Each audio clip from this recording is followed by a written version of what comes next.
ഈ ചർച്ചയിലേക്ക് പ്രവേശിക്കുന്നതിന് മുമ്പ് എന്താണ് മോഡേണിറ്റി, എന്താണ് എത്തിക്സ്, സെൽഫ്, ഇതിനെക്കുറിച്ച് ആലോചനകൾ പങ്കുവെക്കുന്നതിന് മുമ്പ് അതിലേക്കുള്ളൊരു പ്രവേശനമെന്ന നിലക്ക് ഒന്ന് രണ്ട് ഇവൻസുകൾ പറയാമെന്ന് തോന്നുന്നു. വളരെ ഈ അടുത്ത് സോഷ്യൽ മീഡിയയിൽ വളരെ വൈറലായ, വളരെ കോമിക്കായ ഒരു വീഡിയോ പ്രചരിക്കപ്പെടുകയുണ്ടായി. അതിൽ ഒരു ചെറുപ്പക്കാരൻ വളരെ നിഷ്കളങ്കമായി അവനൊരു കേസിൽപ്പെട്ടതിൻ്റെ വിശദീകരണം നൽകുന്നതാണ് ആ വീഡിയോ. അതിൽ ആ ചെറുപ്പക്കാരൻ ഒരു കഞ്ചാവ് കേസിൽ പോലീസ് പിടിക്കുകയും അങ്ങനെ അവൻ അത് തൻ്റെ സുഹൃത്തുക്കൾക്ക് വിശദീകരിക്കുന്നതിന് വേണ്ടി സോഷ്യൽ മീഡിയയിൽ വന്നുകൊണ്ട് അദ്ദേഹം പറയുന്നുണ്ട്, എൻ്റെ കയ്യിൽ ഞാൻ ഭൂമിയിലുണ്ടാകുന്ന കഞ്ചാവ് എൻ്റെ കയ്യിൽ വെച്ചതിന് എന്തിനാണ് പോലീസ് എന്നെ പിടിച്ചത്? ഇത് നീതിക്ക് വിരുദ്ധമല്ലേ? നിയമം നീതിക്ക് വിരുദ്ധമാകുന്ന സമയത്ത് നിയമം ലംഘിക്കപ്പെടണം എന്ന് വളരെ നിഷ്കളങ്കമായൊരു യുവാവ് സോഷ്യൽ മീഡിയയിൽ പ്രചരിപ്പിക്കപ്പെട്ട ഒരു വീഡിയോയിൽ പറയുന്നുണ്ട്. ഇതേപോലെ വേറൊരു സംഭവം, ഒരു അന്യസംസ്ഥാനത്തുള്ള 2 ദമ്പതികൾ കേരളത്തിലേക്ക് വരികയും അവരിൽ ആ ദമ്പതികളിലെ വൈഫിന് പ്രഗ്നൻ്റ് ആയ സമയത്ത് ഇത് വൈഫ് 18 വയസ്സാവാത്ത പ്രായപൂർത്തിയാവാത്ത കുട്ടിയായതുകൊണ്ട് തന്നെ പോലീസിൽ പരാതി പോവുകയും അങ്ങനെ ആ ഭർത്താവിൽ നിന്ന് ഭാര്യയെ വേർപ്പെടുത്തിക്കൊണ്ട് കേരളത്തിൽ ആ ഭാര്യ പ്രസവിക്കുകയും ഭർത്താവിന് ജയിലിലാവുകയും ചെയ്ത വളരെ സങ്കടകരമായൊരു സാഹചര്യം കേരളത്തിലുണ്ടായിട്ടുണ്ട്. അപ്പോൾ എന്താണ് നീതി, എന്താണ് എത്തിക്സ്, എന്താണ് മോഡേണിറ്റിയുടെ എത്തിക്സിൻ്റെ കാഴ്ചപ്പാടുകൾ എന്തൊക്കെയാണ് എന്നതിലേക്കുള്ള ആലോചനകൾ തുടങ്ങുന്നതിന് ഒരു കോണ്ടക്സ്റ്റായി നമുക്ക് ഈ സംഭവങ്ങൾ ഉപയോഗപ്പെടുത്താമെന്ന് തോന്നുന്നു. അതിന് ആദ്യമായി നമ്മുടെ പാനലിസ്റ്റുകളെ പരിചയപ്പെടുത്തുകയാണ്. നമ്മുടെ പാനലിസ്റ്റുകൾ ബഹുമാനപ്പെട്ട സെയ്ദ് അലവി PC, അദ്ദേഹം ശിവനാടാർ യൂണിവേഴ്സിറ്റിയിൽ അസിസ്റ്റൻ്റ് പ്രൊഫസറായി ഇപ്പോൾ വർക്ക് ചെയ്യുന്നു. അതേപോലെ അദ്ദേഹം ഹയറാർക്കിയെക്കുറിച്ചും അധികാരബന്ധങ്ങളെക്കുറിച്ചും ഇനിക്വാലിറ്റിയെക്കുറിച്ചും കണ്ടംപററി റിലീജിയസിറ്റി പറ്റിയൊക്കെയുള്ള ആലോചനകളും റിസർച്ചുകളൊക്കെ നടത്തിക്കൊണ്ടിരിക്കുന്ന വ്യക്തിയാണ്, സ്കോളറാണ് അദ്ദേഹം. അദ്ദേഹത്തിൻ്റെ കാസ്റ്റ് ഇൻ ഇസ്ലാം എന്ന പുസ്തകം പെൻസിൽവാനിയ യൂണിവേഴ്സിറ്റി പ്രസ് പ്രസിദ്ധീകരിക്കാൻ നിൽക്കുന്നു. ഇങ്ങനെ വളരെ പ്രമുഖനായ ഓസ്ട്രേലിയയിൽ PhD കഴിഞ്ഞ് അദ്ദേഹം ഗവേഷണ രംഗത്ത് തുടർന്നുകൊണ്ടിരിക്കുന്ന ഇത്തരം ആലോചനകളും മോഡേണിറ്റിയെക്കുറിച്ചും മറ്റൊക്കെയുള്ള ആലോചനകൾ മുന്നോട്ട് വെക്കുന്നതിന് അതിനെക്കുറിച്ച് പഠിച്ചുകൊണ്ടിരിക്കുന്ന പ്രമുഖനായൊരു സ്കോളറാണ്. രണ്ടാമത്തത് സഫ്വാൻ അമീർ, അദ്ദേഹം PhD മദ്രാസിൽ നിന്ന് നേടുകയും അങ്ങനെ ഇപ്പോൾ അഹമ്മദാബാദ് യൂണിവേഴ്സിറ്റിയിൽ അസിസ്റ്റൻ്റ് പ്രൊഫസറായി ജോലി ചെയ്യുകയും ചെയ്യുന്നു. അദ്ദേഹവും സോഷ്യോളജിയിലും ഫിലോസഫിയിലും അതുപോലെ തന്നെ മറ്റു വിവിധ വൈജ്ഞാനിക മേഖലയിൽ എൻഗേജ് ചെയ്തുകൊണ്ടിരിക്കുന്ന പ്രമുഖനായ വ്യക്തിത്വമാണ്. അതേപോലെ സഫീർ താനാളൂർ, അദ്ദേഹം സോഷ്യൽ മീഡിയയിലും മറ്റു മാഗസീനുകളിലുമൊക്കെ മതത്തെക്കുറിച്ചും എത്തിക്സിനെ കുറിച്ചും മറ്റും ഒക്കെ നിരവധി ആലോചനകളും പഠനങ്ങളൊക്കെ പങ്കുവെക്കുകയും അങ്ങനെ വിവിധ തരത്തിലുള്ള ആലോചനകളിൽ ഏർപ്പെട്ടുകൊണ്ടിരിക്കുന്ന പ്രമുഖരായ സ്കോളേഴ്സാണ് നമുക്ക് ഇന്ന് പാനലിസ്റ്റായി ലഭിച്ചിട്ടുള്ളത്. അതിൽ ഞാൻ ആദ്യമായി നമ്മുടെ വിഷയത്തിൽ മോഡേണിറ്റി, എന്താണ് മോഡേണിറ്റി എങ്ങനെയാണ് ഇൻഡിവിജ്വലിനെ കാണുന്നത് എന്നൊക്കെയുള്ള ആലോചനകൾ മുന്നിട്ട് വെക്കുന്നതിന് വേണ്ടി, അതേപോലെ എങ്ങനെയാണ് modernity economic, political, social and cultural process എങ്ങനെയാണ് മനസ്സിലാക്കപ്പെടുന്നത് മോഡേണിറ്റിയിൽ എന്നൊക്കെയുള്ള ആലോചനകൾ മുന്നോട്ട് വെക്കുന്നതിന് വേണ്ടി ബഹുമാനപ്പെട്ട സെയ്ദ് അലവി PCയെ ആദരപൂർവ്വം ക്ഷണിക്കുന്നു. അസ്സലാമു അലൈക്കും. മോഡേണിറ്റി എന്ന് പറയുമ്പോൾ ഞങ്ങൾ പാനൽ ഉദ്ദേശിക്കുന്നത്, നമ്മളൊരാൾ മോഡേണിറ്റിയെ പറ്റി സംസാരിക്കുക, മറ്റൊരാൾ എത്തിക്സിനെ പറ്റി സംസാരിക്കുക, മറ്റൊരാൾ ഇസ്ലാമിനെ പറ്റി സംസാരിക്കുക, എന്നിട്ടൊരു കോൺവെർസേഷൻ പോസിബിൾ ആക്കുക എന്നുള്ളതാണ് ഞങ്ങളെ ലക്ഷ്യം. അപ്പോൾ മോഡേണിറ്റി എന്ന് പറയുന്ന സംഗതി ഇത് നമ്മൾ എന്താ പറയുക, നമ്മളെ നിത്യജീവിതത്തിൽ എല്ലാവരും ഉപയോഗിക്കുന്നൊരു പദമാണ് മോഡേണിറ്റി അല്ലെങ്കിൽ മോഡേൺ. നമ്മുടെ പഴയ കാലത്ത് നമ്മളെ വല്യമാരോ ഒക്കെ അവർ ജീവിച്ച സാഹചര്യത്തിൽ ഉടുത്തിരുന്ന വസ്ത്രങ്ങളൊന്നും ഉടുത്തിട്ട് നമ്മളിപ്പോൾ പുറത്തിറങ്ങാറില്ലല്ലോ. അങ്ങനെ ഒരാൾ ഇങ്ങനെ ഒരു ക്യാമ്പസിലേക്കോ ഒരു എഡ്യൂക്കേഷണൽ ഇൻസ്റ്റിറ്റ്യൂഷനിലേക്കോ അല്ലെങ്കിൽ ഒരു മാർക്കറ്റിലേക്കോ ഒക്കെ ഇറങ്ങിയാൽ ആൾക്കാരെന്ത് പറയും? അവന് നോക്കി പഴമക്കാരാണ്. നമ്മൾ പുതിയ കാലത്തിൻ്റെ ഒരു കാറ്റും ഏൽക്കാത്ത ആൾക്കാരാണ്, മോഡേണിറ്റിയിൽ നിന്ന് എത്താത്ത ആൾക്കാരാണെന്ന് പറയും. ഈ ഒരു അർത്ഥത്തിൽ പഴമയിൽ നിന്നും ഉള്ള ഒരു വ്യതിചലനമായിട്ട് മോഡേണിറ്റിയെ നമ്മളെല്ലാവരും നിത്യജീവിതത്തിൽ മനസ്സിലാക്കുന്നവരാണ്. എന്നാൽ ഈ ഒരു പഴമയിൽ നിന്നും പുതുമയിലേക്കുള്ള ഒരു മാറ്റം, ഇതിനൊരു ചരിത്രപരത കൂടിയുണ്ട്.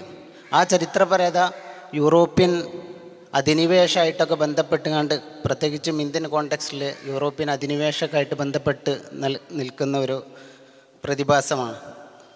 ഇപ്പോൾ മോഡേണിറ്റി, നമ്മൾ ആധുനികത എന്ന് പറയുമ്പോൾ അതിന് വാക്കർത്ഥത്തിൽ ഏറ്റവും പുതിയത്, ഏറ്റവും അടുത്ത കാലത്തുള്ളത്, ഇങ്ങനെയൊക്കെയുള്ള വാക്കർത്ഥങ്ങളാണ് നമ്മൾ മലയാളത്തിൽ കൊടുക്കാറുള്ളത്. പക്ഷേ ഇതൊരു നമ്മൾ ഒരു കൺസെപ്റ്റായിട്ട്, മോഡേണിറ്റി എന്നുള്ളതൊരു കൺസെപ്റ്റായിട്ട് ഉപയോഗിക്കുകയാണെങ്കിൽ അതൊരു 18-ാം നൂറ്റാണ്ടിൽ യൂറോപ്പിലൊക്കെ ഉണ്ടായി വന്നിട്ടുള്ള മനുഷ്യനെയും പ്രകൃതിയെയും സമൂഹത്തെയൊക്കെ,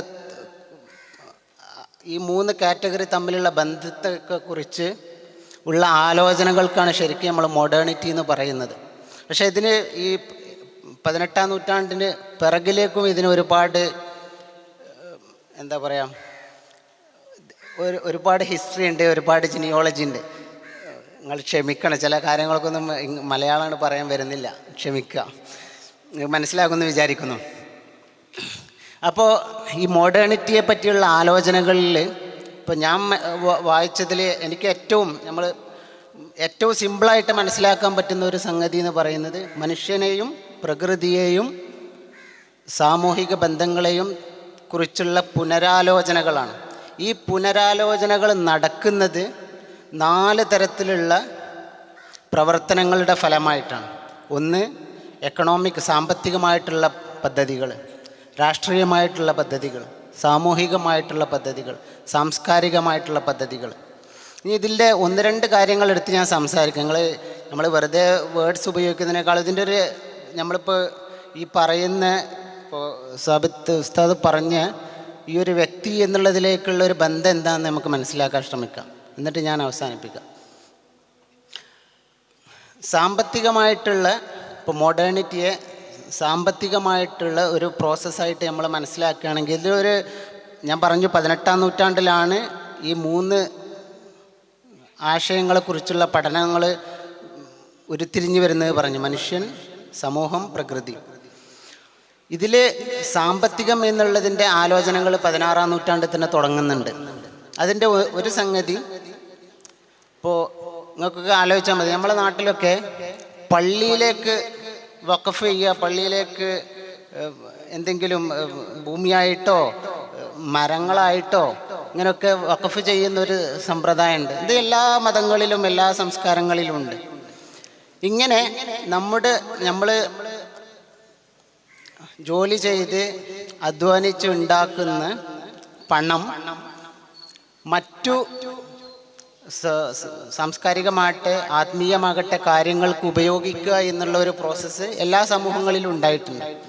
ഈ ഒരു ഇതിൽ നിന്ന് മാറി, അതായത് നമ്മുടെ ഉണ്ടാക്കുന്ന പൈസ എന്ന് പറയുന്നത് ബാക്കിയുള്ള എല്ലാ കാര്യങ്ങൾക്കും, അത് ഇപ്പം നമ്മൾ പറയും ഒരു പള്ളി നമ്മൾ നാട്ടിലെടുത്താൽ നമുക്ക് സ്വർഗത്തിലൊരു പള്ളി കിട്ടും എന്നുള്ള പറഞ്ഞിട്ടുണ്ടല്ലോ. ഇതുപോലുള്ള ആലോചനകൾ എല്ലാ മതത്തിലുമുണ്ട്. ഇപ്പോൾ ക്രിസ്ത്യാനിറ്റിയിലാണെങ്കിൽ സാൽവേഷൻ വാങ്ങുക എന്നുള്ള ഒരു സംഭവം ഉണ്ടായിരുന്നു. 16-ാം നൂറ്റാണ്ട് വരെയൊക്കെ കൃത്യമായിട്ടുണ്ടായിരുന്നു. ഇതിൽ നിന്ന് മാറിയിട്ട് നമ്മൾ പൈസ ഉണ്ടാക്കാൻ വേണ്ടി മാത്രം, അതായത് പൈസ എന്ന് പറയുന്നത് ബാക്കിയുള്ള, അതായത് അടുത്ത ജീവിതത്തിലേക്കുള്ള ഒരു മുതൽക്കൂട്ട് എന്നതിനൊക്കെ അപ്പുറത്ത് ഈ നമ്മുടെ ഈ ജീവിതത്തിൽ തന്നെ ആസ്വദിക്കാനും ഉപയോഗിക്കാനും ഒക്കെയുള്ള മാർഗമായിട്ട് പൈസ ചിന്തിക്കുന്ന ഒരു സംഗതി ഉണ്ടായി വരുന്നത് 16-ാം നൂറ്റാണ്ടോട് കൂടിയിട്ടാണ്. ഇതുപോലെ രാഷ്ട്രീയപരമായിട്ടുള്ളത് എടുത്താൽ, രാഷ്ട്രീയപരമായിട്ടുള്ള അതോറിറ്റി എന്ന് പറയുന്നത് ഇപ്പോൾ ഒരു രാജാവ്, ആ രാജാവിൻ്റെ അതോറിറ്റി അതുപോലെ, അതായത് ഗോഡ്ലി റെപ്രസെൻറ്റേറ്റീവ് ആണ് എന്നുള്ള ഒരു ഐഡിയ ആയിരുന്നു ഈ കിങ്സിനെ പറ്റി, പൊതുവെ രാജാക്കന്മാരെ പറ്റിയൊക്കെ ഉണ്ടായിരുന്നത്. ആ സംഗതി മാറിയിട്ട് ഈ സമൂഹത്തിൻ്റെ എല്ലാവരും ഭാഗഭാക്കാകുന്ന ഒരു പ്രോസസ്സിലൂടെയാണ് അതോറിറ്റിയും പവറും നിർണ്ണയിക്കപ്പെടേണ്ടത് എന്നുള്ള ഒരു ചിന്തകൾ വരുന്നത് 17th സെഞ്ച്വറിയോട് കൂടിയിട്ടാണ്. അപ്പോൾ നിലവിലുണ്ടായിരുന്ന സാമൂഹിക വ്യവസ്ഥിതികളൊക്കെ ഇപ്പോൾ യൂറോപ്പിൻ്റെ ഫ്രഞ്ചിൻ്റെ കോണ്ടെക്സ്റ്റിലാണെങ്കിൽ ഒരു 3 തരത്തിലുള്ള ഡിവിഷനാണ് ഉണ്ടായിരുന്നതെന്ന് പറയും. Clergy, nobility and പെസൻസ്. ഈ ഒരു ഇതിൽ നിന്ന് മാറിയിട്ട് എല്ലാവരും തുല്യരാണ്, എല്ലാവരും ഒരു നിയമം അനുസരിച്ച് ഒരുപോലെ ജീവിക്കേണ്ടവരാണ് എന്നുള്ള ചിന്ത ഉടലെടുക്കുന്ന 17th സെഞ്ച്വറിയോട് കൂടിയിട്ടാണ്. ഞാൻ ഈ പറയുന്നത്, നമ്മൾ മോഡേണിറ്റി എന്ന് പറയുന്നത് 18-ാം നൂറ്റാണ്ടിൽ ഉണ്ടായി വന്ന ഒരു തത്വസംഹിത എന്ന് പറയുന്നുണ്ടെങ്കിലും അതിൻ്റെ സാമ്പത്തികമായിട്ടുള്ള പ്രോസസ്സുകൾക്ക് 16-ാം നൂറ്റാണ്ടിൽ റിലേഷൻഷിപ്സ് ഉണ്ട്. അതിനേക്കാളും പിറകോട്ട് കൊണ്ടുപോയ പല സ്കോളേഴ്സും ഉണ്ട്. ഇപ്പോൾ രാഷ്ട്രീയപരമായിട്ടുള്ളത് നോക്കുകയാണെങ്കിൽ 17-ാം നൂറ്റാണ്ടിൽ ഇതിന് ലിങ്ക് കാണാം. ഇനി സാമൂഹികമായിട്ടുള്ള എന്ന് പറയുന്നത് ഇപ്പോൾ 18-ാം നൂറ്റാണ്ടോടൊക്കെ കൂടി വന്നിട്ടുള്ള ഇൻഡസ്ട്രിയൽ റവല്യൂഷൻ്റെ ഒക്കെ ഭാഗമായിട്ട് ഡിവിഷൻ ഓഫ് ലേബർ നടക്കുന്നുണ്ട്, ഈ ജെൻഡർ ഡിഫറൻസ് നടക്കുന്നുണ്ട്, ഇങ്ങനെ പല പ്രോസസ്സും നടക്കുന്നുണ്ട്. ഈ പ്രോസസ്സിൻ്റെ ഒക്കെ ഭാഗമായിട്ട് ഉരുത്തിരിഞ്ഞ് വന്ന സാമൂഹിക വ്യവസ്ഥിതിയെയും അതിലുണ്ടായിട്ടുള്ള സാമൂഹിക ബന്ധങ്ങളെയും പ്രകൃതിയോടുള്ള ബന്ധത്തെയൊക്കെ കുറിക്കാൻ വേണ്ടിയിട്ടാണ് നമ്മൾ മോഡേണിറ്റി എന്നുള്ളൊരു കൺസെപ്റ്റ് ഉപയോഗിക്കുന്നത്. ഇനി ഈ കൺസെപ്റ്റിൽ ഉള്ള വ്യക്തികളെ എന്ത് പറയാം, നമ്മൾ പ്രകൃതി എന്ന് പറഞ്ഞു. വ്യക്തി, സമൂഹം, പ്രകൃതി. ഈ വ്യക്തിയും പ്രകൃതിയും തമ്മിലുള്ള ബന്ധം എന്താണ്? ഈ മോഡേണിറ്റിൻ്റെ ഭാഗമായിട്ട് പ്രകൃതിയെ കാണുന്നത് ഒരു റിസോഴ്സ് ഉള്ള ഒരു സ്ഥലമായിട്ടാണ്. അതായത് ഈ ഭൂമിയിലുള്ളതൊക്കെ നമുക്ക് നമ്മുടെ ജീവിതത്തിന് വേണ്ടി ഉപയോഗിക്കാം, മനുഷ്യൻ്റെ ജീവിതത്തിന് വേണ്ടിയിട്ട് അതിൻ്റെ പ്രോഫിറ്റും ലോസും മാത്രം നോക്കിയിട്ട് ഉപയോഗിക്കാം എന്നുള്ളൊരു കൺസെപ്റ്റ് വരുന്നത് ഈ മോഡേണിറ്റിൻ്റെ ഭാഗമായിട്ടുള്ള എക്കണോമിക് പ്രോസസ്സ് എന്ന് പറഞ്ഞില്ല, അതിൻ്റെ ഭാഗമായിട്ടാണ് ഈ ഒരു വ്യക്തിയും പ്രകൃതിയും തമ്മിലുള്ള റിലേഷൻഷിപ്പ് മാറുന്നത്. ഇപ്പോൾ ഇസ്ലാമിൻ്റെ കാഴ്ചപ്പാടിൽ ഇങ്ങനെ തന്നെയാണോ? ഈ വ്യക്തിയെ പോലും മനസ്സിലാക്കുന്നത്, ഇപ്പോൾ ഞാൻ പറഞ്ഞു സാമ്പത്തികമായിട്ടുള്ള പ്രോസസ്സ് എടുത്താൽ വ്യക്തി എന്നുള്ളത് ഒരു ലാഭവും ഛേദവും മാത്രം മുൻനിർത്തിക്കൊണ്ട് പ്രവർത്തിക്കുന്ന, മറ്റുള്ള ബന്ധങ്ങളൊക്കെ ഈ ഒരു കാറ്റഗറിയിൽ മാത്രം ആലോചിച്ചുകൊണ്ട് ജീവിക്കുന്ന ഒരു വ്യക്തി എന്നുള്ളതാണ് മോഡേണിറ്റി. നമുക്കറിയാം ഇസ്ലാമിൽ ഇതിന് കണ്ടസ്റ്റേഷൻസ് ഉണ്ടാവാം, ഇസ്ലാമിൽ ഇതിൽ നെഗോഷിയേഷൻസ് ഉണ്ടാവാം. ഇനിയിപ്പോൾ ഇതിൽ ഞാൻ പറഞ്ഞു വ്യക്തിയും സമൂഹവും തമ്മിലുള്ള ബന്ധം, ഈ ബന്ധങ്ങൾ എങ്ങനെയാണ് ഈ മോഡേണിറ്റിയിൽ ഉരുത്തിരിഞ്ഞ് വന്നത്, അതിൽ പിന്നെ എന്താണ് ഇസ്ലാമിനുള്ള റോൾ, ഇങ്ങനെയൊക്കെയുള്ള കാര്യങ്ങൾ ഘട്ടം ഘട്ടമായിട്ട് നിങ്ങൾക്ക് കേൾക്കാം. എന്നിട്ട് എന്തെങ്കിലുമൊക്കെ പറയാനുണ്ടെങ്കിൽ ഐ വിൽ കം ബാക്ക്. മോഡേണിറ്റിയും ഇൻഡിവിജ്വലും എങ്ങനെയാണ് ബന്ധപ്പെട്ട് കിടക്കുന്നതെന്ന് വിശദമായി സയ്യിദ് അലവി PC സംസാരിച്ചു.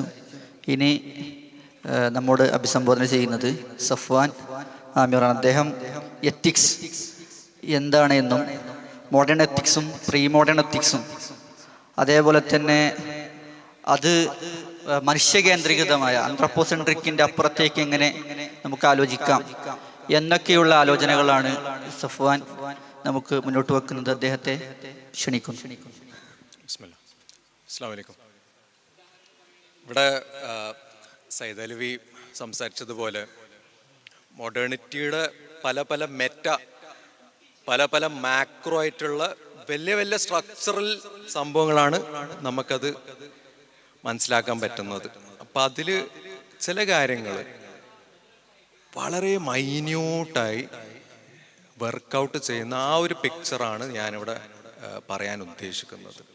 അപ്പം അതിൽ ഈ അടുത്ത് എൻ്റെ ഒരു ശ്രദ്ധയിൽപ്പെട്ട ഒരു സംഗതി, the Oxford word of the year എന്ന് പറഞ്ഞുകൊണ്ട് റിസ് എന്ന് പറയുന്ന ഒരു പദമാണ്. ഞാൻ അത് സ്പെല്ല് ചെയ്ത് തരാം, കാരണം എനിക്കതൊരു പുതിയൊരു വാക്കായിട്ടാണ് വന്നിട്ടുള്ളത്. നിങ്ങൾ ആരും അത് കേട്ടിനോ എന്ന് എനിക്കറിയില്ല. RIZZ.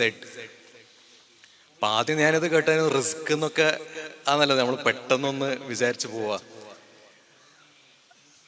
അപ്പൊ ഇത് ആഴത്തിൽ ഞാനൊന്ന് അന്വേഷിച്ചാലും റിസ്ക് കംസ് ഫ്രം കരിസ്മ. അവിടെയും നമുക്ക് വല്ല പ്രശ്നമൊന്നും ഇല്ലല്ലോ. നമ്മളും ഓക്കെ, കരിസ്മ എന്ന് പറയുന്ന ഒരു സംഗതി നമ്മൾ വളരെ പോസിറ്റീവായിട്ട് കാണുന്ന ഒരു സാധനമാണല്ലോ. പക്ഷെ ഇതിലൊരു ക്യാച്ച് ഉണ്ട്. റിസ് എന്ന് പറയുമ്പോൾ ഒരു സാധാരണ ഒരു കരിസ്മ അല്ല. It is the ability to attract a sexual or romantic partner. ഈ പറഞ്ഞൊരു സംഭവത്തിൽ തന്നെ പ്രശ്നമുണ്ട് എന്നല്ല ഞാൻ പറയുന്നത്. പക്ഷെ നമ്മൾ മോഡേൺ എന്താണെന്ന് പറയുമ്പോൾ ഏതൊക്കെ രീതിയിലാണ് അത് വളരെ ചുരുക്കം അല്ലെങ്കിൽ വളരെ 1-2 ഡിസ്കോഴ്സസിൽ മാത്രം എല്ലാ കാര്യങ്ങളും മുന്നോട്ടേക്ക് വെക്കാനുള്ള ഒരു ശ്രമം വീണ്ടും വീണ്ടും അത് ചെയ്തുകൊണ്ടിരിക്കുന്നത് നമുക്ക് കാണാൻ പറ്റും. അപ്പോൾ ഇവിടെ ശരിക്കും പറഞ്ഞാൽ സെക്ഷുവാലിറ്റീൻ്റെ ഒരു ഡിസ്കോഴ്സിലേക്കാണ് കരിസ്മ എന്ന് പറയുന്ന ഒരു സംഗതിയെ തന്നെ വരുത്തിക്കാൻ ശ്രമിക്കുന്നത്. സെക്ഷുവാലിറ്റി എന്ന് പറയുന്ന ഒരു ഡിസ്കോഴ്സിന് ഒരു പ്രശ്നമുണ്ട് എന്നല്ല ഞാൻ പറയാൻ ശ്രമിക്കുന്നത്. പക്ഷെ അത് മാത്രം കേന്ദ്രീകരിച്ച് അതിലേക്ക് മാത്രം എത്തിക്കാൻ ശ്രമിക്കുമ്പോൾ നമ്മൾ അവിടെ ചോദിക്കേണ്ട ചോദ്യങ്ങൾ 1-2 അല്ല, പലതുമാണ്. അപ്പൊ ഈ പറഞ്ഞ ഓക്സ്ഫോർഡ് വേർഡ്സിൽ വേറൊരു വേർഡും കൂടെ ഇവർ അതേപോലെ തന്നെ കണ്ടസ്റ്റഡ് ആയിട്ട് ഏകദേശം റിസ് പോലെ തന്നെ എന്താ പറയാ, ജഡ്ജസിനൊക്കെ ഇത്തിരി പ്രയാസം കൊടുത്ത ഒരു വേറൊരു പദമാണ് സിറ്റുവേഷൻഷിപ്പ്. സിറ്റുവേഷൻഷിപ്പ് എന്താണ്?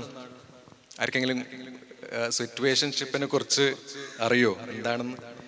അപ്പൊ situationship is a kind of romantic or sexual relationship that is not considered formal or established.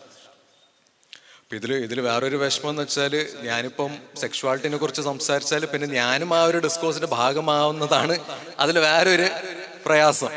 പക്ഷെ അതല്ലാതെ തന്നെ ഞാനിതിൽ പറയാൻ ശ്രമിക്കുന്നത് മോഡേണിറ്റി അല്ലെങ്കിൽ അത് ഫങ്ഷൻ ചെയ്യുന്ന, അത് ഓപ്പറേഷണലൈസ് ചെയ്യുന്ന ഒരു രീതി എന്ന് വെച്ചാൽ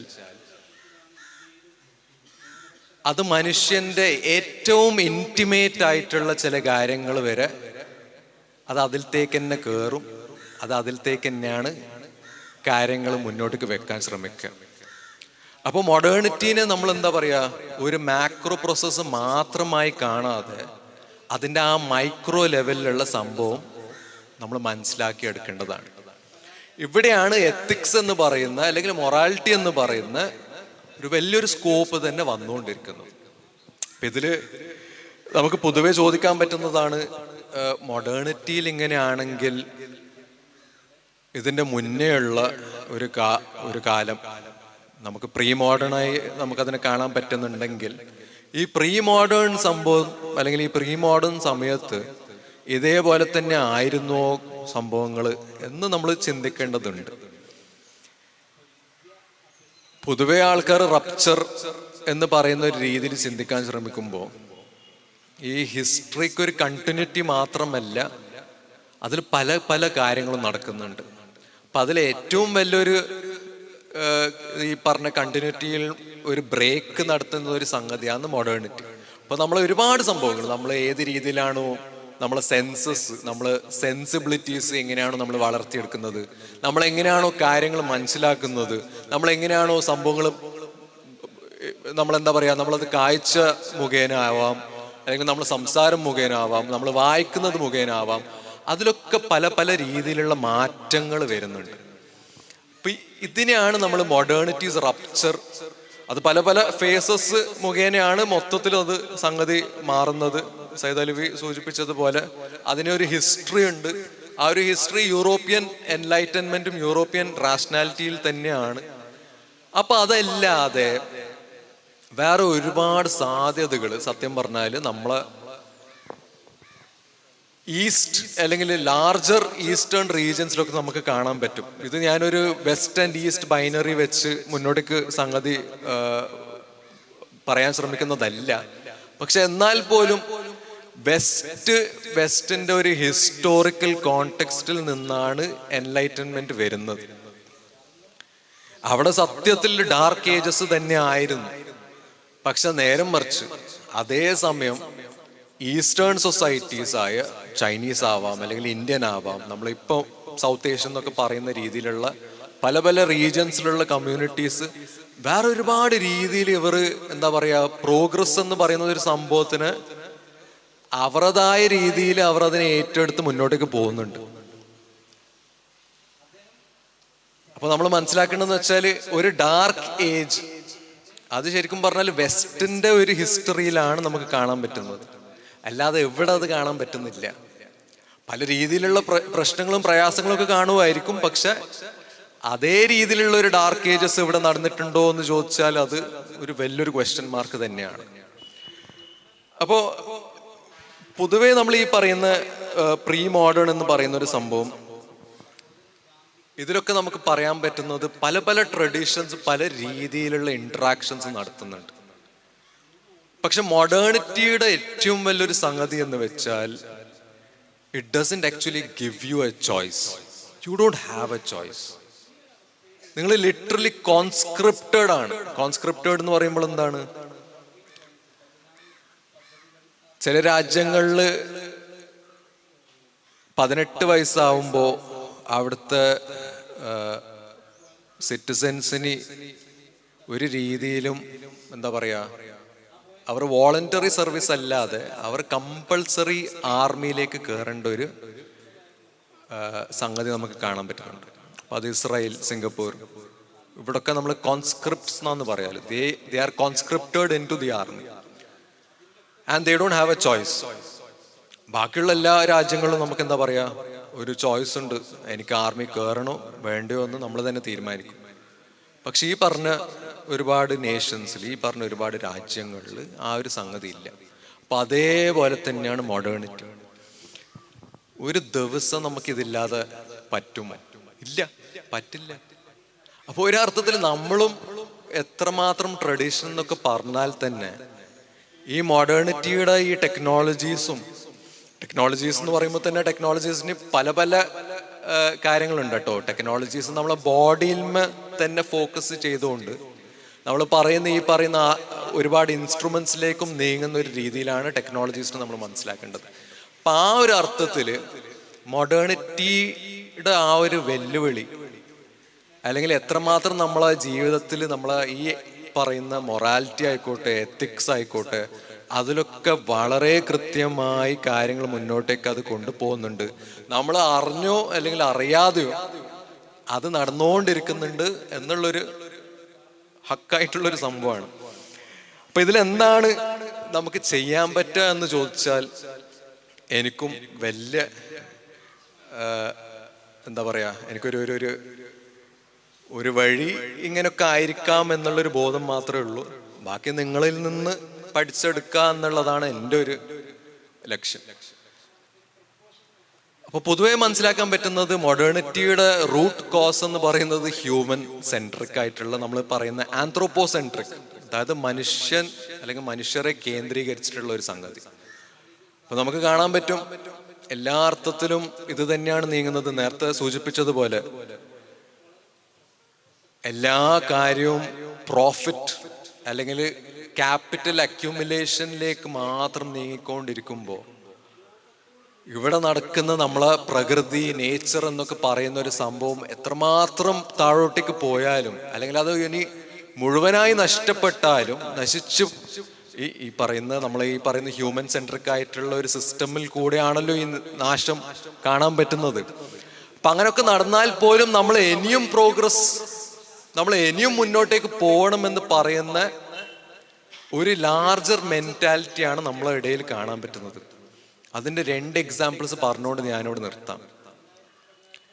ഒന്ന് എലോൺ മസ്ക് എന്താ പറയുന്നത്, കുഴപ്പമില്ല, എർത്ത് എന്ന് പറയുന്ന ഈ പ്ലാനറ്റ് കംപ്ലീറ്റ് ഡിസ്ട്രക്ഷനിലേക്ക് പോയാൽ പോലും നമുക്കിനി ഒരു നെക്സ്റ്റ് പ്ലാനറ്റ് കണ്ടെത്താമല്ലോ എന്നുള്ള രീതിയിലാണ് ടെസ്ല എക്സ് എന്ന് പറയുന്ന ആ സ്പേസ് ഫാക്ടറി കാര്യങ്ങൾ മുന്നോട്ട് കൊണ്ടുപോകുന്നത്.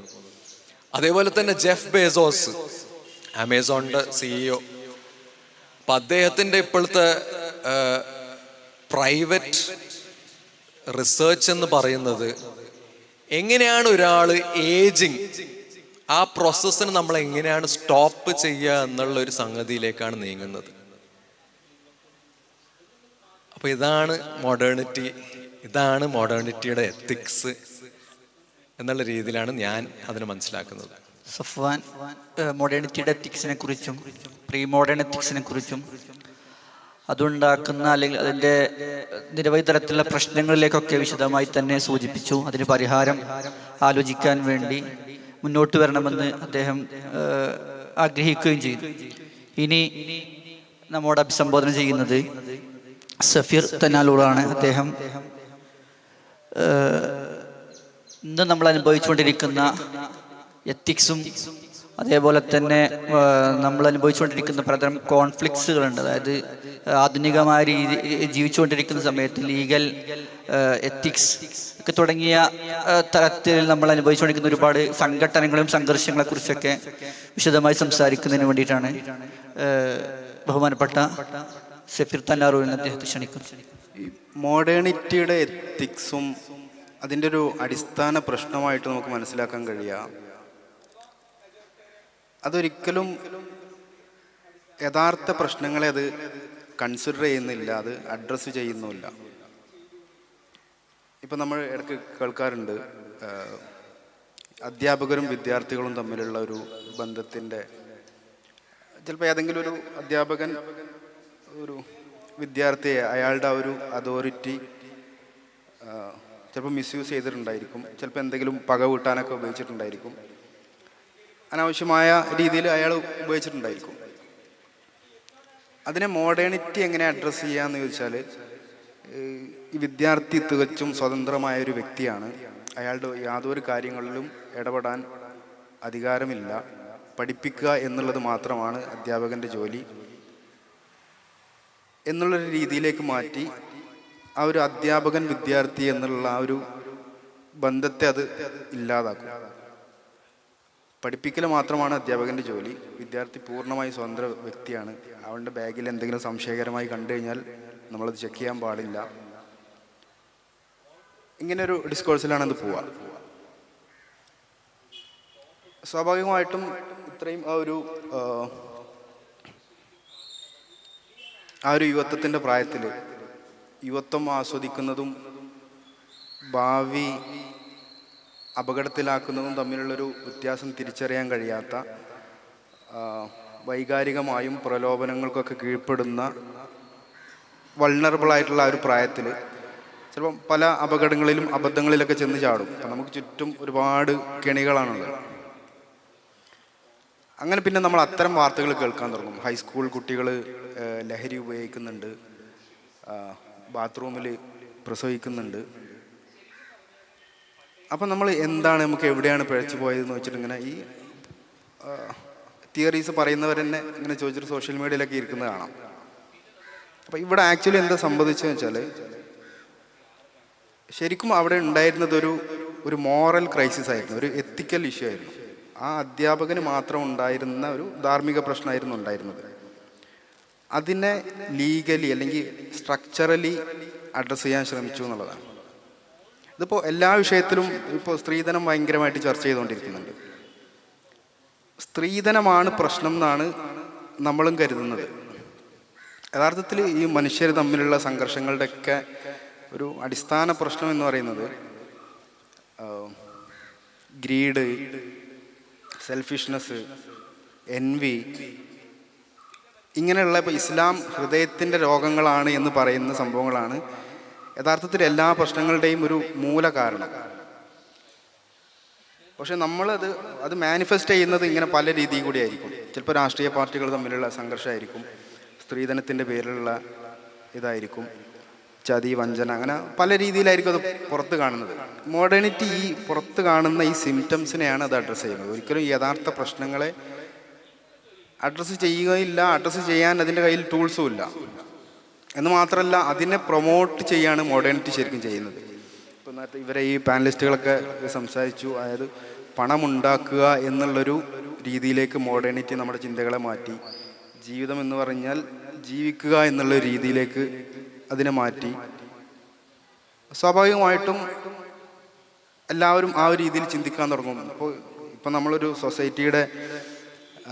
സൊസൈറ്റിയിൽ ഇപ്പം നമുക്ക് കിട്ടുന്ന ഒരു സ്റ്റാറ്റസ് എന്നൊക്കെ പറഞ്ഞു കഴിഞ്ഞാൽ നമ്മുടെ വിദ്യാഭ്യാസം, ക്വാളിഫിക്കേഷന്, നമ്മൾ ചെയ്യുന്ന ജോലി, നമ്മുടെ കാറ്, ഫോണ്, ബ്രാൻഡ്, ഇതിനൊക്കെ അനുസരിച്ചാണ് ഒരാളുടെ വിജയം, സ്റ്റാറ്റസ് ഒക്കെ ഡിഫൈൻ ചെയ്യുന്നത്. അല്ലാതെ ഇസ്ലാമിൻ്റെ ഒരു കൺസെപ്റ്റ് പ്രകാരമുള്ള ഒരാളുടെ ആത്മീയ ഇതിനോ ധാർമ്മികമായിട്ടുള്ള അതിനൊക്കെ അനുസരിച്ചാണ് പടച്ചവൻ്റെ അടുത്ത് നമുക്ക് സ്ഥാനം കിട്ടുക. മറ്റുള്ളവരിൽ നിന്ന് സ്നേഹം, ബഹുമാനമൊക്കെ അതിൻ്റെ അനുസരിച്ച് മാത്രമേ കിട്ടുള്ളൂ.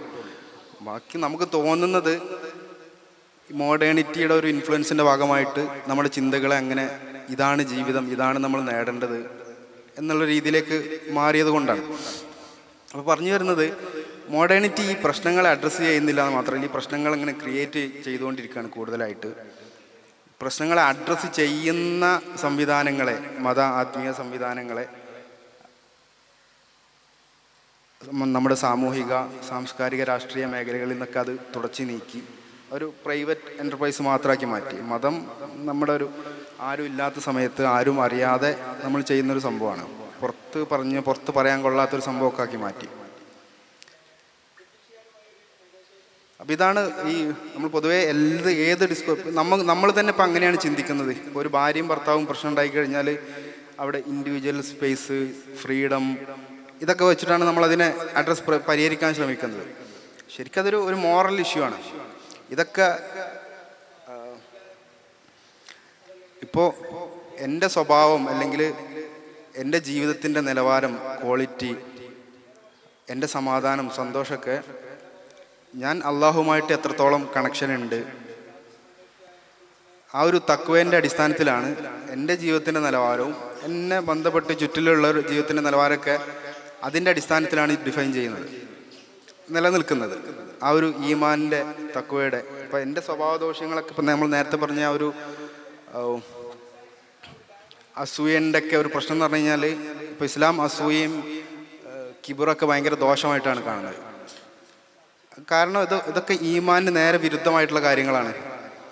ഇപ്പം നമുക്ക് ഒരു അസൂയ തോന്നുന്നത് എപ്പോഴാണ്? അവൻ്റെ കയ്യിൽ അത്ര ഉണ്ട്, എൻ്റെ കയ്യിലില്ല എന്നുള്ള ഒരു തോട്ടല്ലേ അസൂയൻ്റെ പ്രശ്നം.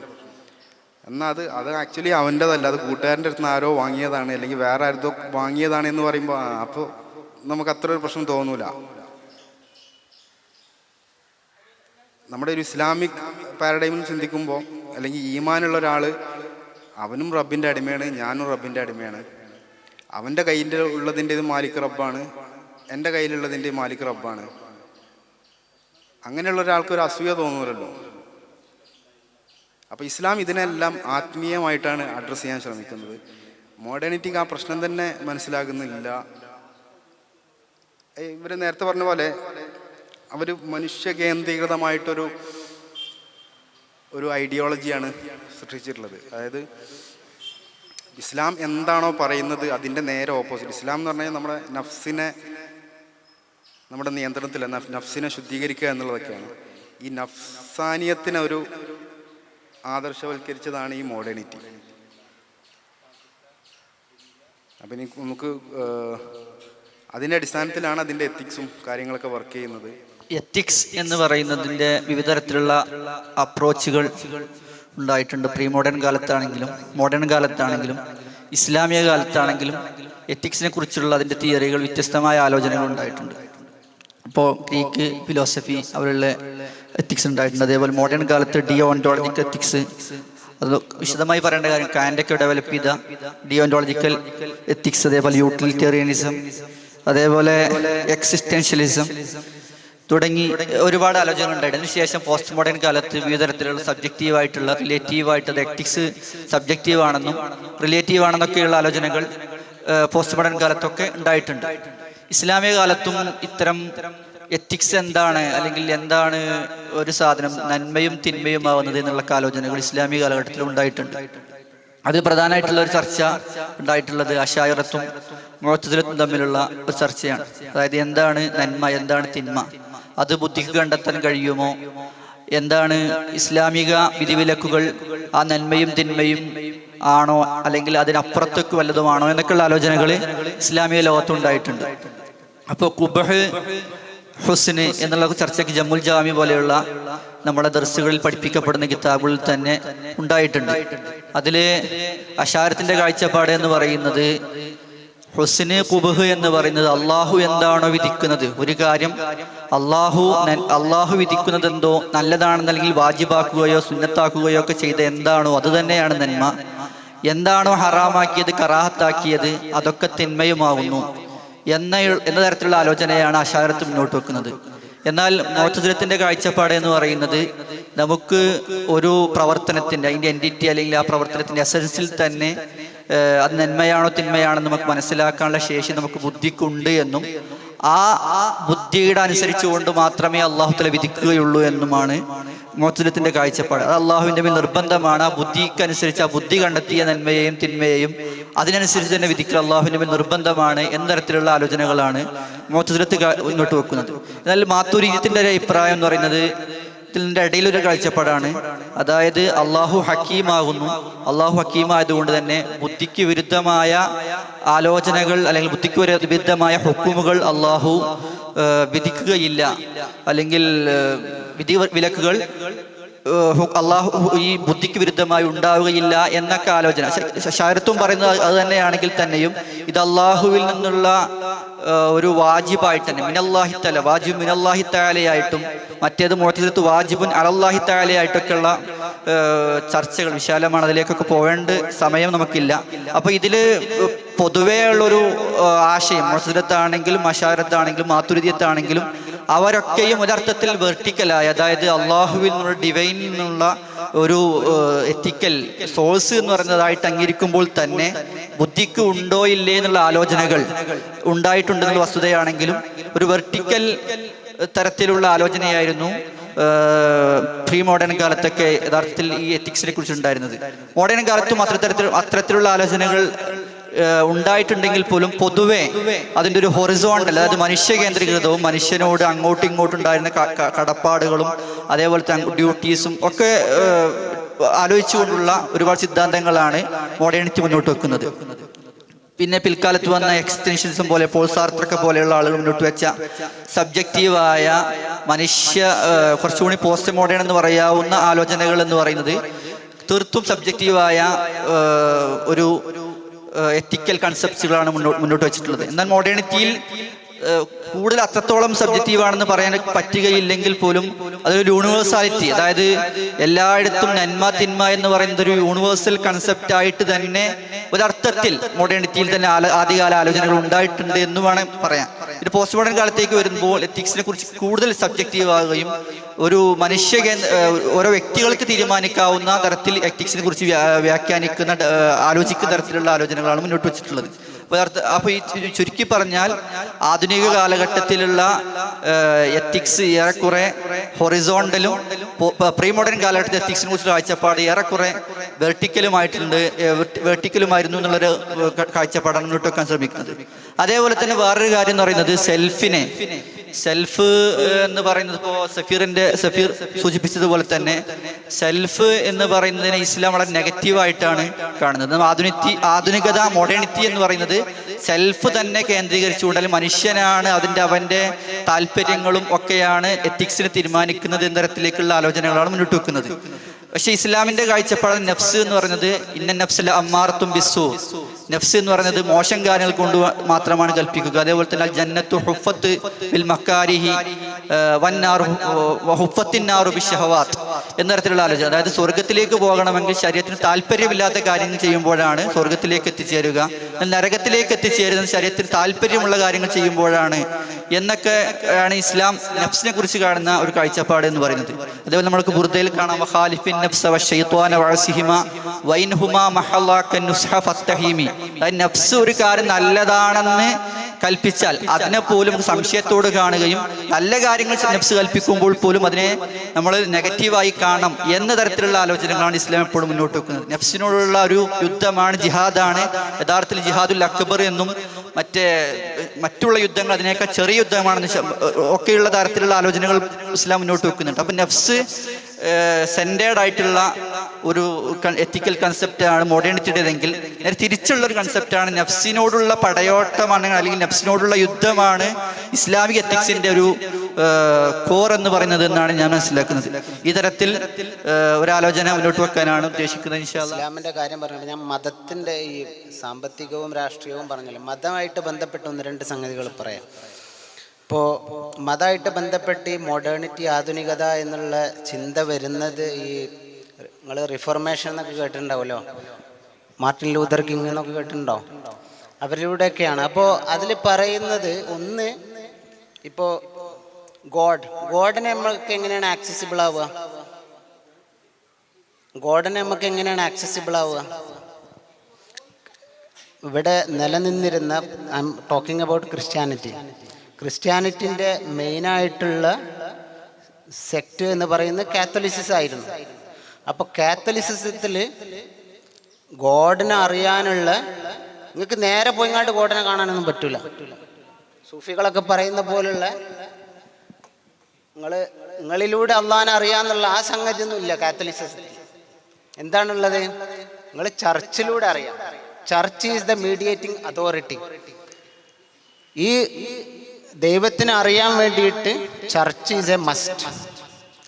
പിന്നെ എന്താണ്, ഈ ചർച്ചിന് പുറമെ ചർച്ചിലൊരു അതോറിറ്റി കൂടി ഉണ്ടല്ലോ, പാസ്റ്റർ എന്ന് കേട്ടില്ലേ? ഇപ്പം നമ്മൾ ഫാദർ എന്നൊക്കെ പറയും. ഈ പാസ്റ്ററിനോട് ചെന്നിട്ട് നമ്മളെ സാൽവേഷൻ കൂട്ടുകയറുക എന്നൊക്കെ പറയും നമ്മൾ മലയാളത്തിൽ. അത് ചെന്നിട്ട് നമ്മളെ പഴയ കുമ്പസരിച്ച് നമ്മളെ പാപങ്ങളൊക്കെ കഴുകി കളഞ്ഞാലേ ഒരു യഥാർത്ഥ വിശ്വാസിയാവുള്ളൂ എന്നുള്ളതാണ് കാത്തലിസിസത്തിൻ്റെ ആണിക്കല്ല്. ഈ ഒരു സംഭവത്തെ ചോദ്യം ചെയ്തിട്ടാണ് മാർട്ടിൻ ലൂതർ കിങ്ങിനെ പോലുള്ള ആളുകൾ വരുന്നത്. അവർ പറയുന്നത് എന്താണ്? ഞങ്ങൾക്ക് ദൈവത്തെ നിങ്ങളെപ്പോലുള്ള ഒരു അതോറിറ്റി വെച്ചിട്ടൊന്നും ദൈവത്തിലേക്ക് എത്തേണ്ട ആവശ്യമില്ല. God is within you. God is within you. ഇതാണ് ഈ റിലീജിയൻ. നമ്മൾ മോഡേൺ ആധുനികത എന്ന് പറയുമ്പോൾ റിലീജിയനെ വെച്ചുകൊണ്ട് മനസ്സിലാക്കുകയാണെങ്കിൽ ഇതിൻ്റെ തുടക്കം ഇവിടെയാണ്. നമ്മൾ ഇനി ആലോചിക്കുക, ഈ വ്യക്തിയായിട്ട് ബന്ധപ്പെടുത്തി നമ്മൾ വിശ്വാസത്തെ കാണുമ്പോൾ ഉള്ളൊരു വിഷയം എന്താണ്? നമ്മൾ പറയുന്നത്, നമ്മൾ ഇപ്പോൾ എല്ലാവരും ഇവിടെ സൂചിപ്പിച്ചു പ്രൈവറ്റ് ബിലീഫ് എന്ന് പറയുന്നത്.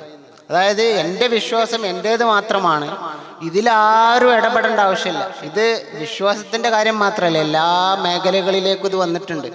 ഇപ്പോൾ സാബിത്ത് ഉസ്താദ് തുടങ്ങിയപ്പോൾ തന്നെ പറഞ്ഞു, ഈ ഒരു കഞ്ചാവിൻ്റെ കാര്യം പറഞ്ഞല്ലോ.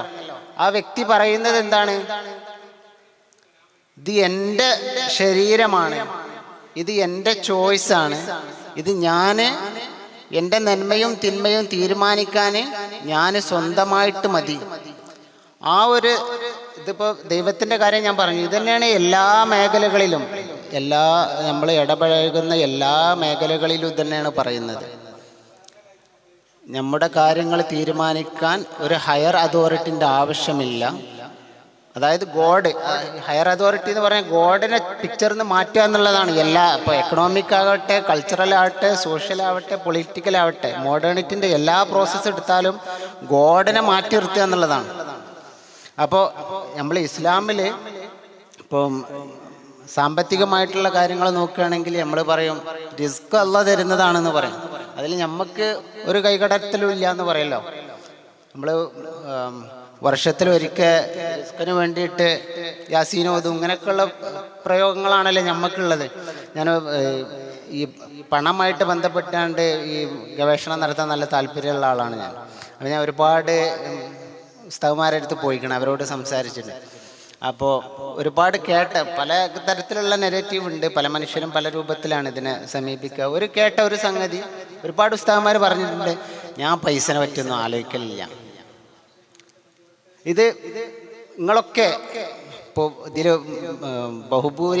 ബഹുഭൂരിഭാഗം ആൾക്കാരും മതം ആയിട്ട് ബന്ധപ്പെടുന്ന ആളുകളാണല്ലോ, അതായത് മതം പഠിക്കുന്ന ആളുകളാണ്.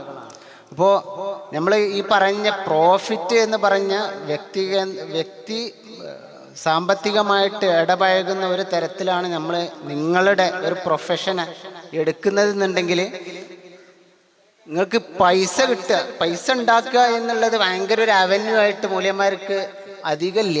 ഇപ്പോൾ നിങ്ങൾ പുറത്തേക്കൊക്കെ പോവുകയാണെങ്കിൽ എന്താ പറയുക, ട്രാൻസ്ലേഷൻ ഇങ്ങനെയൊക്കെ ഉള്ള ഒരുപാട് ജോലി കിട്ടും. അപ്പോൾ ഈ പൈസ ഉണ്ടാക്കുക, ഒരുപാട് പൈസ ഉണ്ടാക്കുക, ഈ പള്ളിയിലും മദ്രസയിലൊക്കെ നിന്നാൽ കിട്ടുന്ന പൈസക്ക് ഒരു കണക്കുണ്ടല്ലോ. ഞാൻ ഒരുപാട് ഉസ്താദ്മാരോട് സംസാരിക്കുമ്പോൾ പറയും, നിങ്ങളൊക്കെ എങ്ങനെയാണ് ഇത് മാനേജ് ചെയ്യണത്, നമുക്ക് എത്ര പൈസ കിട്ടിയിട്ടും മതിയാണില്ല, നിങ്ങളൊക്കെ ഇത് എങ്ങനെയാണ് മാനേജ് ചെയ്യുന്നതെന്ന് ചോദിക്കും. അപ്പോൾ കുറേ ഉസ്താദ്മാർ പറയും ബർക്കത്തുണ്ട്, അള്ളാൻ്റെ ഒരു കൈ ഇതിലൊക്കെ ഉണ്ട്. അപ്പം നമ്മൾ ഇസ്ലാമിനെ സംബന്ധിച്ച് ആലോചിക്കുമ്പം അള്ളാഹ് എന്നുള്ള ഒരു ബീയിങ്ങിനെ മാറ്റി നിർത്തിക്കൊണ്ട് നമ്മൾ മുസ്ലിങ്ങളെ ചിന്തിക്കുന്നില്ല. ഈ നമ്മൾ മോഡേണിറ്റി എന്ന് പറയുമ്പോൾ ഈ ചിന്തയില്ല. ഈ ഗോഡ് എന്നുള്ള ചിന്തയെ മാറ്റി നിർത്തിയിട്ടാണ് മനുഷ്യ കേന്ദ്രീകൃത. ഇപ്പോൾ സഫ്വാൻ പറഞ്ഞു ആന്ത്രോപോസെൻട്രിക് എന്ന് പറഞ്ഞല്ലോ, മനുഷ്യ കേന്ദ്രീകൃതമായിട്ടാണ് എല്ലാ കാര്യങ്ങളും, നമ്മളെ സാമൂഹികമാകട്ടെ സാമ്പത്തികമാകട്ടെ രാഷ്ട്രീയമാകട്ടെ എല്ലാം നിർണയിക്കപ്പെടേണ്ടത് മറ്റൊരു മനുഷ്യനെ ചിന്തിച്ചിട്ട് മാത്രമാണെന്നുള്ളത്.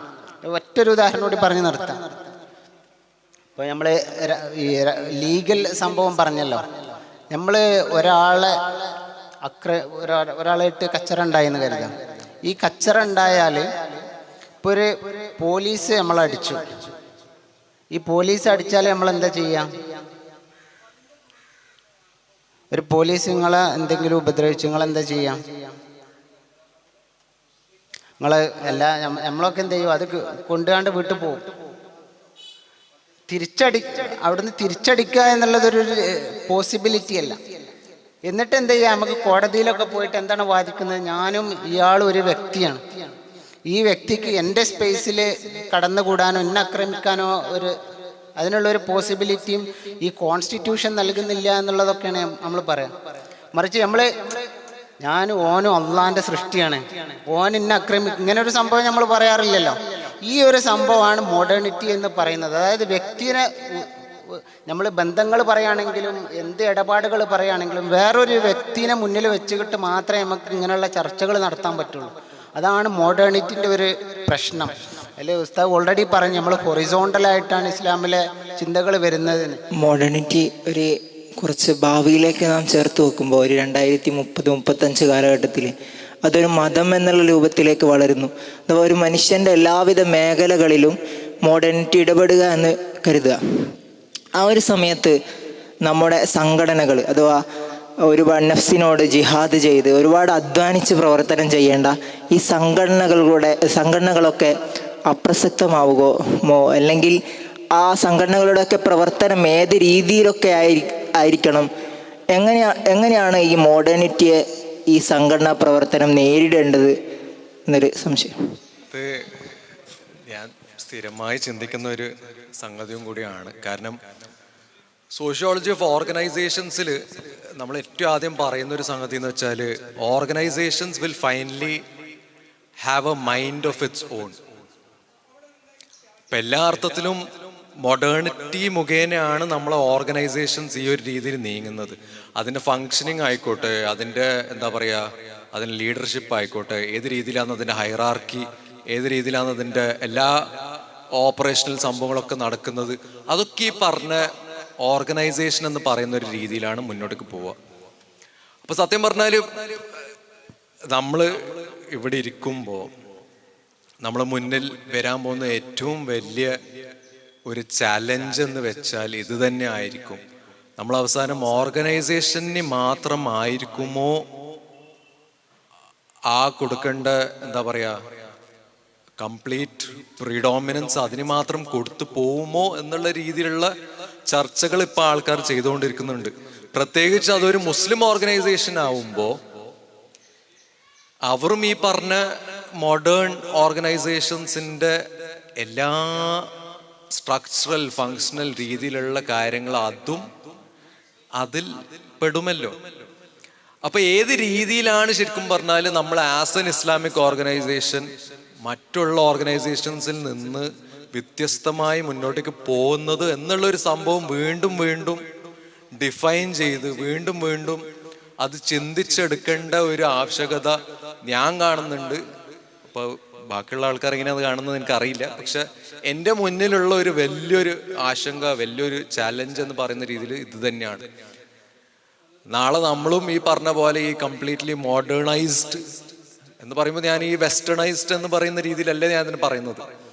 പക്ഷെ മോഡേണിറ്റിയുടെ ആ പവർ, ആ മോഡേണിറ്റീൻ്റെ ഒരു സബ്ജക്റ്റ് ആവുക എന്നുള്ളത് നമ്മളെല്ലാവരും ആയിക്കഴിഞ്ഞു.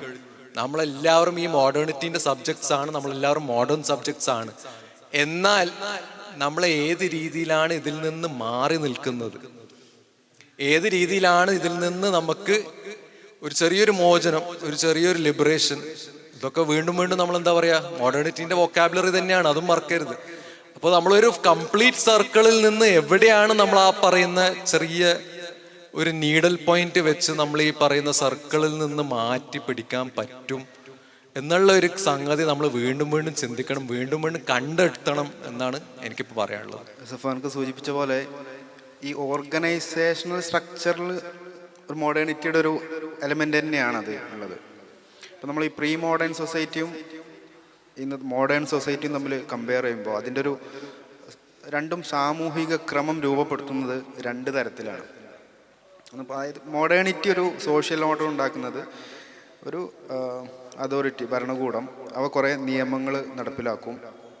ഒരു സർവൈലൻസ്, ബ്യൂറോക്രസി, പോലീസ്, പട്ടാളം, CCTV, അങ്ങനെയാണ് അതൊരു സാമൂഹിക ക്രമം രൂപപ്പെടുത്തുന്നത്. എന്നാൽ പ്രീ മോഡേൺ സൊസൈറ്റിയിൽ ശരിക്കും ഇത്രയും ആളുകളെ നിരീക്ഷിക്കാനോ ഇത്രയും ഫോഴ്സൊന്നും ഉണ്ടായിരുന്നില്ല. അപ്പോൾ ഇസ്ലാമൊക്കെ എങ്ങനെയാണ് ശരിക്കും ഈ സോഷ്യൽ ഓർഡർ ഉണ്ടാക്കുന്നതെന്ന് വെച്ചാൽ അത് താഴെ നിന്ന് മുകളിലോട്ടാണ്. അതിൻ്റെ മെയിൻ അതായത് വ്യക്തികളെ ഒരു ആത്മസംസ്കരണം, പിന്നെ അതുവഴി ഇങ്ങനെ കുടുംബങ്ങൾ രൂപപ്പെടുന്നു. അങ്ങനെയാണ് ഒരു സമൂഹം ഉണ്ടാകുന്നത്. ഇപ്പോൾ നമ്മൾ പറയാറുണ്ട് ലക്ഷദ്വീപിൽ പോലീസ് സ്റ്റേഷനില്ല, ജയിൽ ഒഴിഞ്ഞു കിടക്കുകയാണ്. അതുപോലെ തമിഴ്നാട്ടിലെ ഏതൊരു കാൽപട്ടണം. അപ്പം അവിടെ അതെങ്ങനെ വർക്ക് ചെയ്യുന്നു അല്ലെങ്കിൽ എന്ന് വെച്ചാൽ അത് ഈ ഒരു ബോട്ടം അപ്പാണ് അത് സോഷ്യൽ ഓർഡർ ഉണ്ടാക്കുന്നത്. അത് ഏറ്റവും താഴെ നിന്ന് വ്യക്തികളെ സംസ്കരിക്കുക എന്നുള്ളിടത്താണ് അത് തുടങ്ങുന്നത്. വ്യക്തികൾ സംസ്കരിക്കുന്നു. സ്വാഭാവികമായിട്ടും ആ ഒരു സൊസൈറ്റി അങ്ങനെ ഒരു ഹാർമോണിയസ് ആയിട്ട് ഒരു നൈസർഗികമായിട്ടുണ്ടാകുന്ന സമൂഹമാണ്. പിന്നെ അതിൻ്റെ മുകളിലാണ് ഒരു ഇസ്ലാമിക് ഭരണകൂടം വരുന്നത്. ആ ഭരണകൂടത്തിന് ഈ ആധുനിക ദേശരാഷ്ട്രങ്ങളുടെ അത്ര ഒരു പവറോ അധികാരങ്ങളോ ഒന്നുമില്ല. വളരെ മിനിമം പവറേ ഒരു ഇസ്ലാമിക ഭരണകൂടത്തിന് ഉണ്ടാവുള്ളൂ.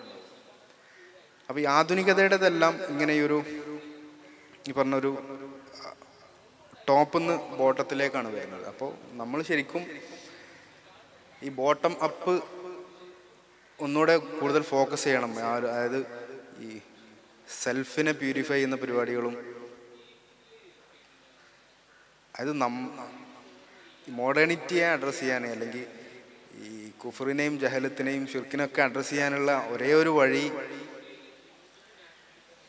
ഈമാൻ ഉണ്ടാക്കുക എന്നുള്ളത് മാത്രമാണ്, ചുറ്റും ചുരുക്കി പറഞ്ഞു കഴിഞ്ഞാൽ. അതല്ലാതെ നമ്മൾ മോഡേണിറ്റിയെ നേരിട്ട് പോയി ഫൈറ്റ് ചെയ്യുക എന്നുള്ളത് ഒരിക്കലും സാധ്യമല്ലാത്തൊരു കാര്യമാണ്. അതായത് ഇപ്പം നമ്മൾ റസൂലുള്ളാഹി സ്വല്ലല്ലാഹു അലൈഹി വസല്ലം ആ ഒരു സമൂഹത്തെ എങ്ങനെയാണ് സംസ്കരിച്ചത് എന്നുള്ളതൊക്കെ നോക്കിക്കഴിഞ്ഞാൽ അതെല്ലാം ഈ ഒരു സംസ്കരണത്തിലൂടെയാണ്, അള്ളാഹുമായിട്ടുള്ള ബന്ധത്തിലൂടെയാണ്. അപ്പം നമ്മൾ ഇന്ന് ലഹരിക്ക് എതിരെ ഒരു ബോധവൽക്കരണം നടത്തുന്ന പോലെയല്ല റസൂലുള്ള മദ്യം നിരോധിച്ചത് എന്നുള്ള ആ ഒരു ഡിഫറൻസ് നമുക്ക് മനസ്സിലാവാൻ കഴിയേണ്ടതുണ്ട്. ആ ഒരു രീതിയിലേക്ക് നമ്മളെ തന്നെ മാറ്റേണ്ടതുണ്ട് എന്നുള്ളതാണ് എനിക്ക് തോന്നിയത്. സഫീർക്ക പറഞ്ഞ തുടർച്ചയായിട്ട് ഞാൻ പറയാം. ഈ ബോട്ടത്തിൽ നിന്ന് ടോപ്പിലേക്കാണ് നോക്കുന്നത് എന്ന് പറയുമ്പോൾ തന്നെ ആ ബോട്ടത്തെ അല്ലെങ്കിൽ ഉണ്ടാക്കുന്നതിന് വേണ്ടി അള്ളാഹുവിലുള്ള നോട്ടം.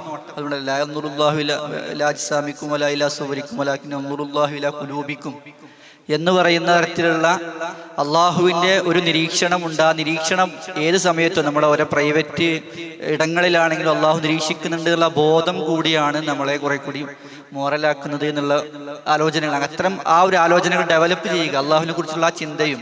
ഈ ഇഹ്സാൻ അള്ളാഹു നിങ്ങൾ കാണുന്നത് പോലെ ആരാധിക്കുക എന്നുള്ളതാണല്ലോ. അപ്പൊ അള്ളാഹു നിങ്ങൾ നോക്കുന്നുണ്ട് എന്നുള്ള ബോധം സൃഷ്ടിക്കുക എന്നുള്ളത്. ആധുനികതയുടെ കൃത്യമായിട്ടുള്ള ഉപകരണങ്ങൾ വെച്ചിട്ടാണ് CCTV പോലെയുള്ള ഉപകരണങ്ങൾ വെച്ചിട്ടുകൊണ്ടാണ് മനുഷ്യന് ഡിസിപ്ലിൻസ് ഉണ്ടാക്കുന്നത് എന്നതുപോലെ തന്നെ അള്ളാഹുവിൻ്റെ ആ നോട്ടം ഉണ്ട് എന്നുള്ളൊരു ബോധം ഉണ്ടാക്കുന്നതിലൂടെയാണ് ഇസ്ലാം എന്താകുന്നത് കുറെ കൂടി ഡിസിപ്ലിൻ പൂർവമായ ഒരു സമൂഹത്തെ സൃഷ്ടിക്കുന്നത് എന്നുള്ളതാണ് മനസ്സിലാക്കുന്നത്.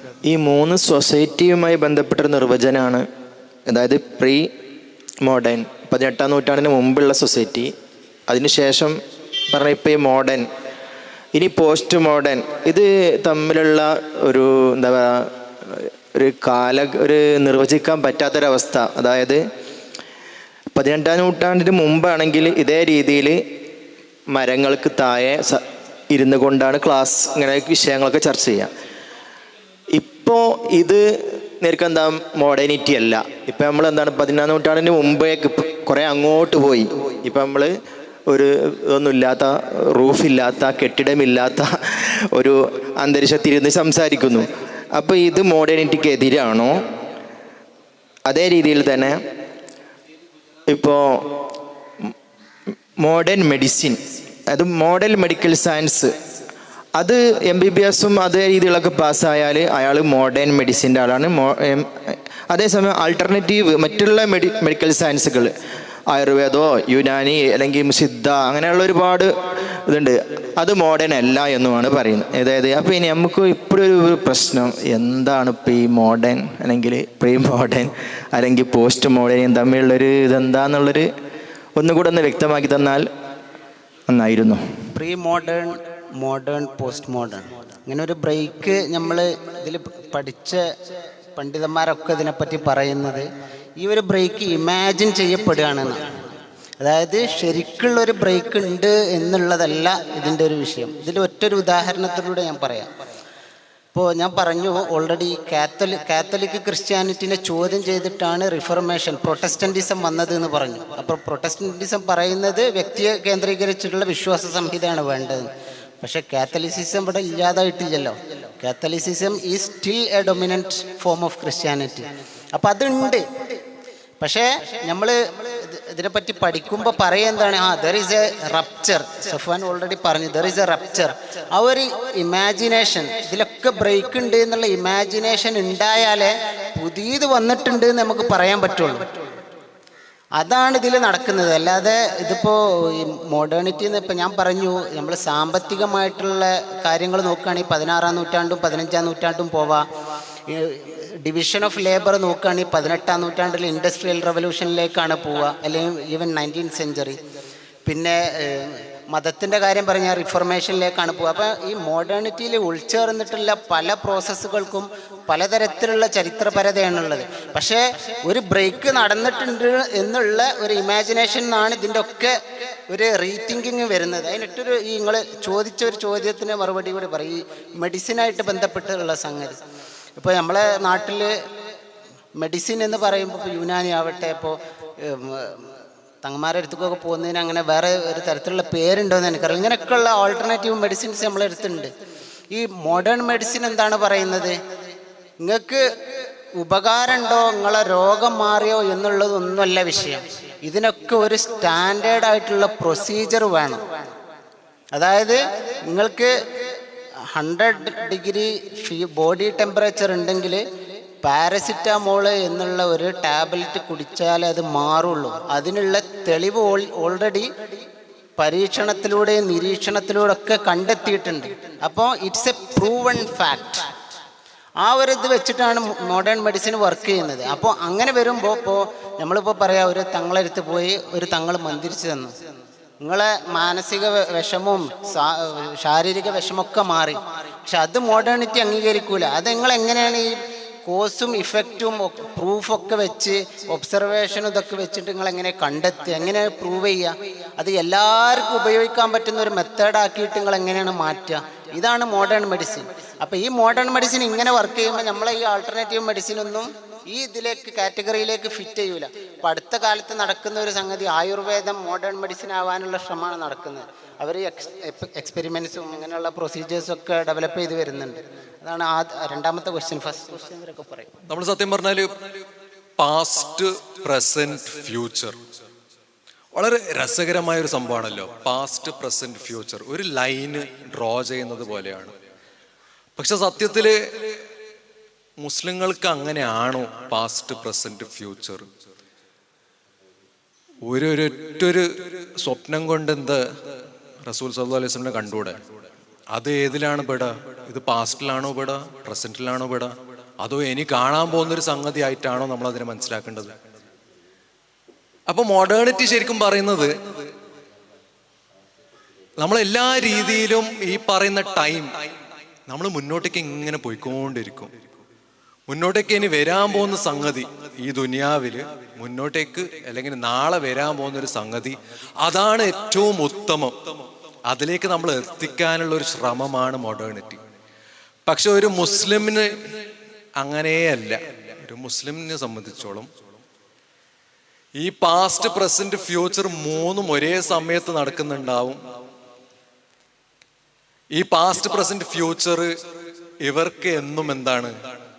റസൂലും പഠിച്ച തമ്പുരാനും ആ ഒരു റിലേഷൻഷിപ്പ് മാത്രമാണ്.